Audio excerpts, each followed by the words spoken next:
I'm gonna give you the perfect formula for you to bench 500 pounds, and we're gonna start right now. I'm Olympic strength coach Dane Miller, and one of the biggest things that I've learned around training a whole bunch of athletes is that there's a perfect formula for increasing your bench press.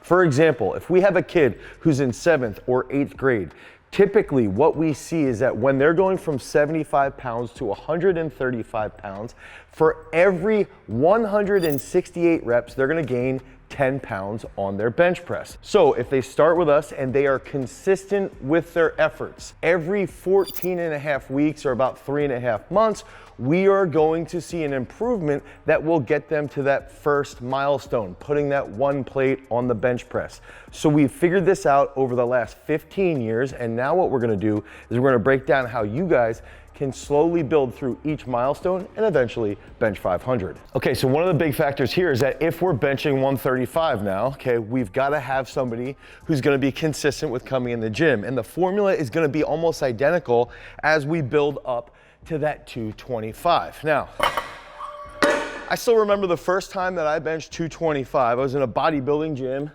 I was in the end of 8th grade, going into 9th grade. And I thought I was an absolute dog. The formula that we figured out over the last 15 years, analyzing athletes, analyzing all of our data on site, is that for every 168 reps, you're still gonna get 10 pounds, okay, increase in that bench press. Now, one thing that we've gotta remember is that there's 90 pounds. From 135 up to 225. So that's gonna take about 6 months. If the athlete's consistent, relatively athletic, and they're doing all the other necessary things. Now, going from 225 to 315, another huge milestone, this is where things start to get lengthened a little bit. You're starting to get pretty heavy with those weights. You have to have decent technique. You have to be training legs. You have to be training consistently for long periods of time. Okay, and that's one thing that we do inside of our strength training at Peak Strength is that we have streaks inside of there. We have total tonnage, and those are little hacks that we've used to try and pull people through. We know how many reps that you need to hit to make sure that you're making those gains. So head over to peakstrength.app, the Google Play Store, or the Apple iOS Store, download Peak Strength, and you can start working towards that 315-pound bench. Now, with that, when we get to 315, we're gonna see about 340 reps for every 10 pounds. So if we're going from 225 to 315, it's gonna take a lot longer, closer to about 10 months just in training time. And that's if we're getting 70 reps a week on the bench press. So if we're benching twice a week with 70 reps, okay, total, okay, so let's say on day 1, you do 7 sets of 5, just for example. On day 4, you're doing 5 sets of 7, something along these lines, just for simple math. That's gonna get you 70 reps. That's gonna build you towards those reps that you need, which is about 340 to 360 reps per 10 pounds. That's gonna be a huge milestone. Everybody loves benching 315 for the first time. Okay.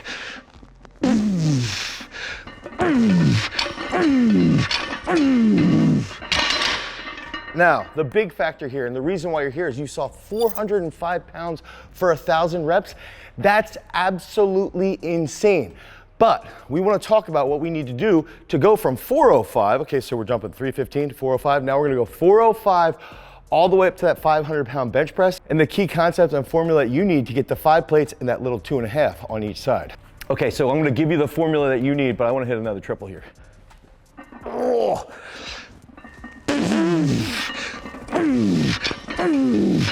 Bam! Almost fell off the bench.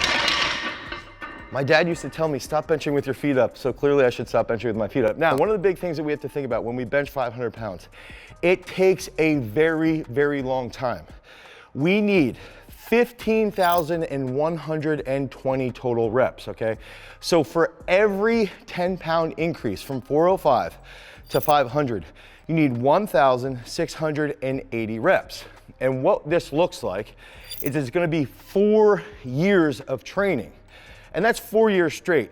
What we need to realize with that is that just like going from 225 to 315, it might look like 6 months or it might look like 10 months, but it might actually take 2 years because you'll have times where you're stopping, you'll have seasons, you might be playing football or wrestling, whatever that might be.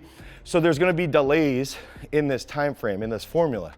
In the case of benching 500 pounds, we're gonna see this where it's, all right, we need 1,680 reps just for a 10-pound improvement. So we bench 405 for the first time. For a single, we need 15,000 more reps to get to 500. So over time, this is gonna take probably 6 or 7 years, and most of our 500-pound benchers, the dozens that we've had over a dozen here, have done this when they're at the age of 26 to 27 years old. Okay, so along those lines, you have to hit trigger sets. A trigger set, a perfect trigger set would be, if you can do 405 for 10 reps, you're very, very, very likely going to hit that 500-pound bench. Now, going back to the formula, is that everybody's typically gonna weigh about 250 plus pounds. Everybody's probably gonna have a 600-pound back squat. So these are other secondary triggers. Everybody's gonna be training legs at least twice a week.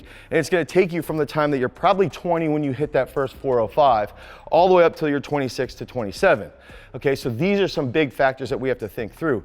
Then we work through that. We go, okay, so if we can hit 405 for a triple, that's gonna put us closer to, let's say, 440. If we hit 405 for a set of 5, now we're getting closer to 450, 460. So these trigger sets are gonna help you along the way. But ultimately, if you wanna bench 500 pounds, you're very, very likely gonna have about 8 to 10% of your time just repping 405.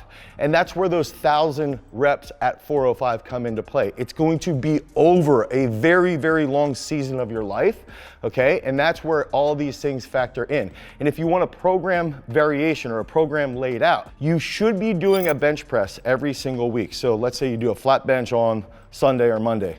Let's say you do an incline bench or a dip on Thursday or Friday. Okay, so that's where you can start to differentiate those two pressing days. The next step, make sure that you're lifting legs at least once a week. I would say ideally twice a week, because we gotta push our back squat. If we push our back squat, if we push our cleans, this is gonna help us get more explosive. Then we've gotta think through, are we targeting specific muscle groups like triceps, shoulders, pecs in isolation settings? Okay, so that's that next aspect. And then the final big factor is that we like to do explosive work on either impulse day or even on athlete day, and that would be a push press, that would be an explosive push up to a box, and then sometimes we're even doing time bench presses, okay? That's something that we really use with Sam Mattis when he first bench pressed 500 pounds. So when you think through all this, you have to commit long term. You have to think about how many reps for each and every single milestone. You have to think about what are those big factors with the lifts outside of just the bench press, how frequently you're gonna do that, what's your total reps per each week, and those are all keys to hitting that monster 500-pound bench press. But it ultimately comes back to 15,120 reps. For every 10 pounds from 405 to 500 pounds, it's gonna be about 1,680 reps for every 10-pound gain. So if you guys need help with your training, head over to peakstrength.app, because remember, freaks, if you wanna become a champion, you've always gotta cultivate your power. Peace.